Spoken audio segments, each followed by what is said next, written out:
English మాట్లాడడానికి భయపడుతున్నారా? అయితే మీకోసమే ఈ స్పోకెన్ ఇంగ్లీష్ క్లాసెస్. వెంటనే కాల్ చేసి జాయిన్ అవ్వండి. నమస్తే రమగారు. నమస్తే జయ. రమగారు, రాజుల కథలు ఎప్పుడో పాతయి కాకుండా కొంచెం మన ముందు తరాల రాజుల కథలు అలా ఏమన్నా చెప్పుకుందామండి. పిల్లలకు కూడా కొంచెం ఇంట్రెస్టింగ్ ఉండి మరాఠీ రాజులు ఉంటాయి, చరిత్రలు ఉంటాయి కదా, మరాఠీ రాజులు, రసపుత్రులు, రాజపుత్ర గాథలు. అవును, అవన్నీ చాలా ఉన్నాయి. మొగలాయిలు అంటే మొగలాయిల కథలు కూడా ఉన్నాయి, కానీ మహారాష్ట్రియన్స్ అంటే మనకి శివాజీ, ఛత్రపతి సంభాజీ, తర్వాత ఏమో మహారాణా ప్రతాప్, వాళ్ళిద్దరి కథలు అవి బాగుంటాయి. అయితే ఈ హిస్టరీలో ఉన్న రకరకాల కథలని కొన్ని చందమామ కథల రూపంలో కూడా మనకు కనపడతాయి జయ. రాణా సంఘ్ వాళ్ళందరివి మరి 50లలో వాళ్ళకి తెలిసిన హిస్టరీని రాయబడిన స్టోరీస్ అన్నమాట. దేవరాజు అనే ఆయన ఒక కథ చాలా బాగుంటుంది. ఈయన జైసాల్మీరు రాజు గారి కొడుకట. ఆయన కథ ఒకసారట ఒక యోగి, ఆయన ఆరావళి పర్వతాల్లో ఒక యోగి ఒక ఆయన ఉండేవాడట. ఆయన తపస్సు చేసుకుంటుంటే ఒక 12-13 సంవత్సరాల కుర్రాడు పరిగెత్తుకుంటూ వచ్చాడట. చిన్న పొన్న దెబ్బలు ఉన్నాయి వాడి ఒంటి మీద. పరిగెత్తుకుంటూ వచ్చి ఈ యోగి పాదాలు పట్టుకుని, అయ్యా నన్ను రక్షించండి, నేను జైసాల్మీరు రాజుగారైన బీజీరావు గారి కుమారుణ్ణి, దేవరాజు నా పేరు, మా నాన్నని సంహరించి మరి శత్రువులు రాజ్యాన్ని ఆక్రమించారు, నన్ను చంపటానికి వెంబడపడ్డారు, గుర్రం చచ్చిపోయింది, నేను పరిగెత్తుకుంటూ వచ్చాను, నన్ను రక్షించండి అన్నాడు. 12-13 ఏళ్ళ పిల్లాడు. రాజపుత్రుల పిల్లలు కొంచెం బలంగా దృఢంగా ఉంటారు. ఆయనకి తెలిసింది రాజుగారి అబ్బాయి తనని శరణొచ్చాడని. ఆయన ఏమన్నట్ట, సరే ఆ ఒంటి మీద బట్టలు విప్పేసి అక్కడున్న అంగవస్త్రం కట్టుకొని ఒక ఉత్తరీయం లాంటిది ఇచ్చారు. అంగవస్త్రం ఉంటుంది కదా, చిన్నది, పంచ అంత పెద్దది కాదు, అంగవస్త్రం కట్టుకోమని ఆ కుర్రాడు అంగవస్త్రం కట్టేసుకున్నట్ట. ఈయన తన ఒంటి మీద జంధ్యం ఉంటే అందులోంచి ఒక పోస తీసి, 3 పోసలు ఉన్నాయో 2 పోసలు ఉన్నాయో ఆయన ఒంటి మీద, ఒకటి తీసి పిల్లవాడి మెడలో వేసాడు. జంధ్యంగా వేస్తారు కదా, జంధ్యం వేసి అక్కడ ఆహారం ఉంది, 2 విస్తర్లు వేసి నీకు నాకు వడ్డించన్నట్టు. కుర్రాడు గబగబా ఏం చేసేట 2 విస్తర్లు వేసేసి గిన్నెలు పెట్టాడు. ఒక పెరుగు పచ్చడి లాంటిది ఒక పదార్థం, పులగం. వీళ్ళిద్దరు ఆకుల ముందు కూర్చున్నారు. కూర్చునేసరికి లోపలికి 5-6 సైనికులు గబగబా వచ్చారు. వాళ్ళకి తెలిసింది యోగి గారు భోజనం చేస్తున్నాడు అని. ఆకులు ఉన్నాయిగా, 2 పిల్లలు ఉన్నారు. ఈయన చెప్పాడు, వాళ్ళు రావడానికి ముందు నీ పేరు సోంభట్లు, పేరు అడిగితే సోంభట్లు అని చెప్పు అని చెప్పాడు. సోంభట్ అన్నాడు. సరే, ఇవి లోపలికి వచ్చిన సైనికులు నాలుగు ఖర్చుకుని, అయ్యగారు తమరు భోజనం చేస్తున్నట్టున్నారు గురుగారు, ఒక 12-13 సంవత్సరాల రసపుత్ర కుర్రవాడు ఏమైనా వచ్చాడా ఈ ప్రాంతానికి? లేదే, నేను చూడలేదు. ఏరా సోంభట్లు, నువ్వేమైనా చూసావా అన్నాడు. కుర్రాడు, నేను చూడలేదు గురువుగారు, పొద్దునుంచి ఇటువైపు ఎవరూ రాలేదు అని చెప్పి, మీకు కొంచెం పులగం వడ్డించమంటారా అన్నాడు. అనేసరికి వీళ్ళకి అర్థమైంది వీళ్ళిద్దరు భోజనం చేస్తున్నారు. ఈ సోంభట్లుగా ఉన్న కుర్రాడి వైపు చూశారు. వాడు కొంచెం మటసంగా 12-13 సంవత్సరాల కుర్రాడుగా ఉన్నాడు. ఉపరి వస్త్రం లేదు. రసపుత్రులు ఉపరి వస్త్రాలు లేకుండా ఉండరు. రాజపుత్రులు, రాజ్పుట్స్ పై బట్ట వేసుకుంటారు. బ్రాహ్మణ పిల్లలైతే నడువుకు అంగవస్త్రం కట్టుకుని ఒంటి మీద చొక్కా లేకుండా భోజనం చేస్తారు. ఇక్కడ కూర్చున్నవాడు గురువుగారితో పాటు కూర్చున్నాడు. వాడి ఒంటి మీద ఏమో జంధ్యపోగుంది, అంగాస్త్రం కట్టుకున్నాడు, ఉపరి వస్త్రం లేదు, చొక్కా విప్పి తినాలి అన్నం. చొక్కా వేసుకుని అన్నాలు తినరు, తినేవాళ్ళు కాదు. ఇప్పుడంటే మామూలుగా బయట తినేస్తున్నారు, కానీ ఇళ్లలో పెద్దవాళ్ళు ఉపవాసాలు అవి ఉన్నప్పుడు, పూజలప్పుడు మీరు బ్రాహ్మణ భోజన పంక్తి గమనిస్తే పైన ఉత్తరీయాలు అవి ఉండవు. అదేలేండి, భోజనం చేసేటప్పుడు అట్లా కూర్చోవాలి, అది నియమం. వీడిని వాడిగా భావించే అవకాశం లేదు. ఇంతే సైజు, 12-13 ఏళ్ళ పిల్లాడే, కానీ కాదు రాజపుత్రుడు కాదు వీడు. ఓకే, ఎందుకంటే వీడు బ్రాహ్మణ కుమారుడుగా కనపడుతున్నాడు. ఊరుకున్నారు, వదిలేశారు, వెళ్ళిపోయారు. సరేలేండి గురుగారు, భోజనం కానివ్వండి, క్షమించండి ఇలాంటి సమయంలో వచ్చి మిమ్మల్ని డిస్టర్బ్ చేశామని ఏదో నమస్కారాలు చెప్పుకొని దిగేశారు. పిల్లాడు ఆకులో వడ్డించుకున్నాడుగా, పరమ దుఃఖంతో అది తిని ఆయన కాళ్ళు పట్టుకున్నాడు. నన్ను ఆ ప్రాణాలు రక్షించారు, నా చేతి అన్నం తిన్నారు మీరు, నన్ను కాపాడండి అంటే ఆయన ఏమన్నాడంటే, రాజకుమారుడివి నువ్వు, నా శరణు వచ్చావు, అందుకని నాకేమి ఎవరి చేతి భోజనమైనా నాకే పట్టింపు లేదు, నీ ఇష్టం వచ్చిన నాళ్ళు ఇక్కడే ఉండు, నీ ప్రాణాలకి నాది పూచి. ఓకే, సరే ఉన్నాడు. కొంతకాలం నడిచింది. వాడు అప్పటికే యుద్ధ విద్యలు నేర్చుకునే ప్రాక్టీస్లో వాటిలో 12-13 ఏళ్ళతే పిల్లలు దృఢంగా ఎత్తుగా ఉంటారు. వాడు అక్కడే ప్రాక్టీస్ చేసుకుంటూ ఉండేవాడు. ఎక్కువ కాలం మేము ఉండలేవాడు. ఒక 16-17 సంవత్సరాలు, ఒక 3-4 ఏళ్ల పాటు అక్కడ ఉన్నాడు. 3 ఏళ్ళు నిండుతూ ఉండగా ఇంచుమించుగా గురువుగారికి చెప్పాడు, నేను ఇంకా ఇక్కడే ఉంటే నా రాజ్యం ఏ దిక్కులో ఉందో కూడా నేను మర్చిపోతాను, నాకు ఆజ్ఞ ఇవ్వండి, నేను వెళ్ళొస్తానన్నాడు. ఆయన రాజ్యాభిషేక ప్రాప్తిరస్తు అని దీవించి వెళ్ళరా అన్నాడు. కుర్రాడు అన్నాడు, మీ జ్ఞాపకార్థం ఈ అంగవస్త్రాన్ని నేను తీసుకెళ్తానని అడిగి ఆ రోజు తను కట్టుకున్నటువంటి ఆ వస్త్రాన్ని మడత పెట్టి బ్యాగ్లో పెట్టుకున్నాడు. ఈయన ఏం చేశారంటే, ఉండు ఒక నిమిషం, నీకు ఒక ఇది ఇస్తానని చెప్పి ఒక వెదురు గొట్టం తీశారు. వెదురు గొట్టంలో బయటికి వెళ్ళి కొన్ని ఆకుల్ని పిండి ఆ రసాన్ని ఇందులో పోసారు. ఈ వెదురు గొట్టంలో పోసి దానికి ఒక మూత బిగించారు. మనం చూస్తాం కదా, ప్యాకేజ్ కోసం వాడేవాళ్ళు. పూర్వకాలం ఏం చేసేవాళ్ళు, వెదురుకి 2 కణుపులు ఉంటాయా, ఒక కణుపు దగ్గర నరికితే 2వ కణుపు దాకా హాలో ఉంటుంది లోపల, అందులో ఏదైనా స్టోర్ చేసుకోవచ్చు. ఇప్పుడు కూడా అలాగే చేస్తారు, ఈ పల్లెటూళ్ళల్లో అక్కడ వాడతారు దాన్ని. ఇందులో ఉన్న పసరుతోటి ఇనుము బంగారంగా మారుతుంది, నీకు అవసరమైనప్పుడు మాత్రమే దీన్ని వాడుకో అని చెప్పి ఆ చేతిలో పెట్టి కుర్రాడు పచ్చుకొని వచ్చేసాడు. పట్టుకొచ్చేసాక ఎట్లా వెళ్ళాడు అతను, తన మేనమామ ఇంటిని వెతుక్కుంటూ వెళ్ళాడు పిల్లవాడు.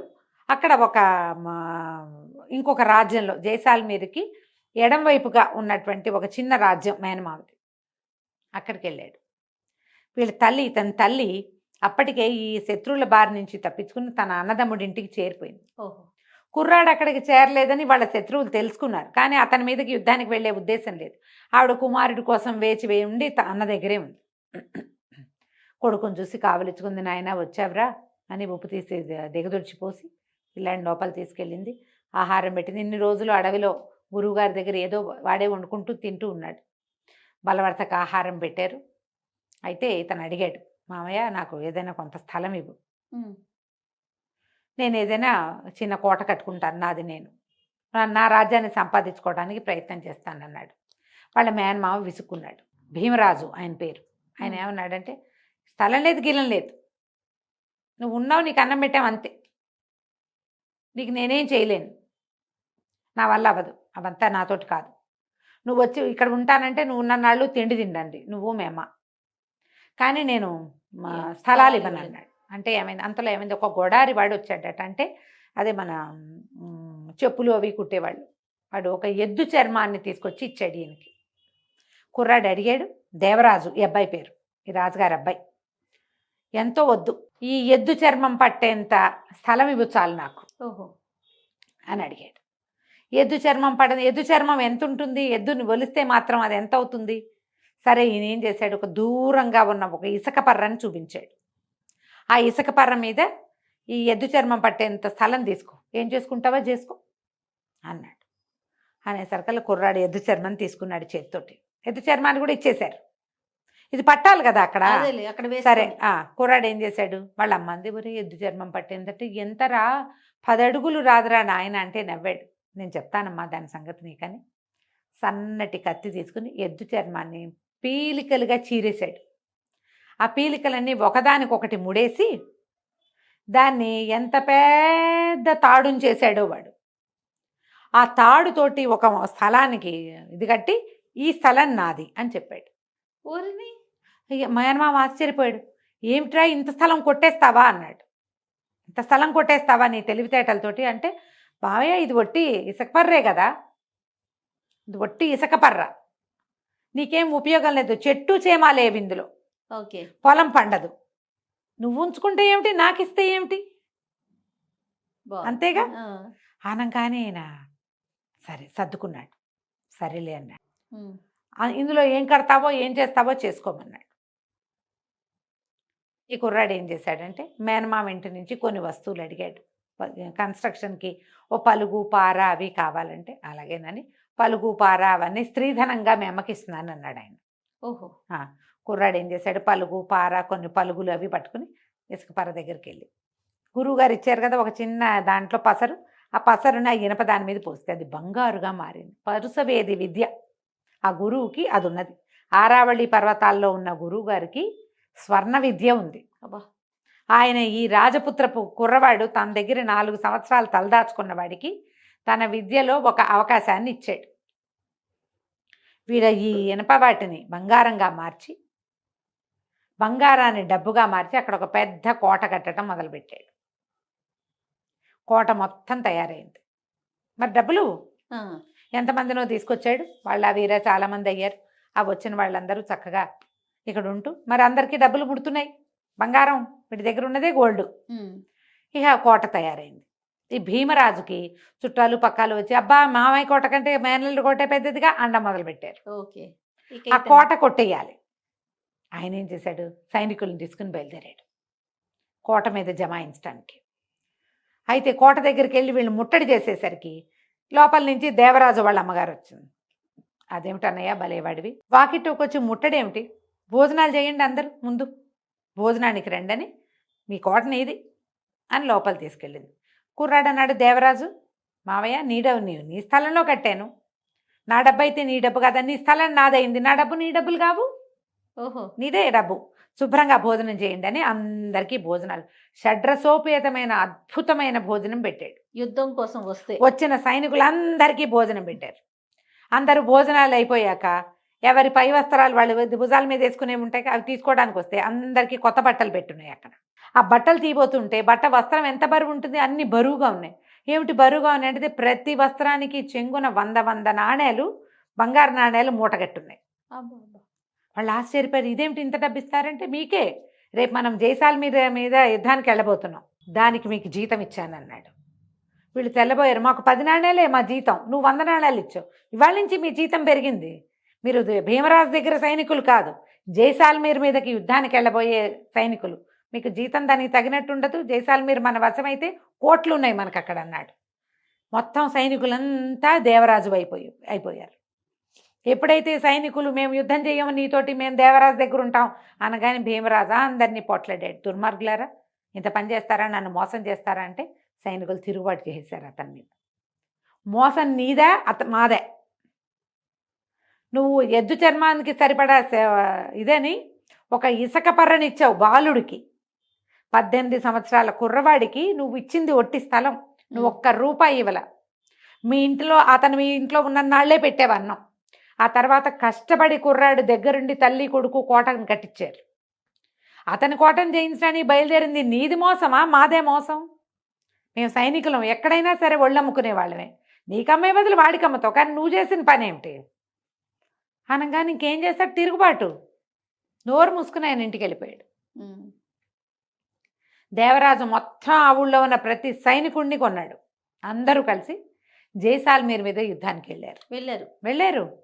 మరి ₹10 జీతం నుంచి ₹100 జీతానికి పెంచిన వాడి పట్ల ఎలాంటి కృతజ్ఞత ఉంటుంది? ప్రతివాడు తన కొడుకుని, చుట్టాన్ని, బావమరిదిని అందరినీ సైన్యంలోకి దింపారు. ఈ ఊరంతా వెళ్ళి జైసాల్మీర్ మీద పడింది. కుర్రాడు, కత్తి పట్టగలిగిన ప్రతి రాజపుత్ర కుర్రాడు వెళ్ళిపోయాడు యుద్ధానికి. ఓకే. వెళ్ళేసరికి జైసాల్మీర్ కోట వీళ్ళకి వశమైంది. ఈయన రాజ్యాభిషేకానికి వెళ్తున్నాడట. వెళ్తుంటే ఒక పాత అంగవస్త్రం ఉంది అతని భుజం మీద.